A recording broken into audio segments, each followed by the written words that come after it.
कि पहले आप कोशिश करें कि तालिबे इल्म अल्फाज में हुरूफ की जोड़ शक्लों को पहचान सकें। बहुत से लोग उसे आधा लफ्ज आधा हर्फ कहते हैं, वो आधा हर्फ नहीं है।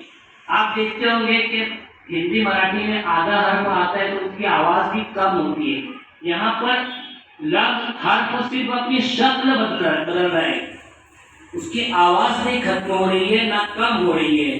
हाँ, जब जज्म आएगा तो उसकी आवाज का वो हरकत का वो अलग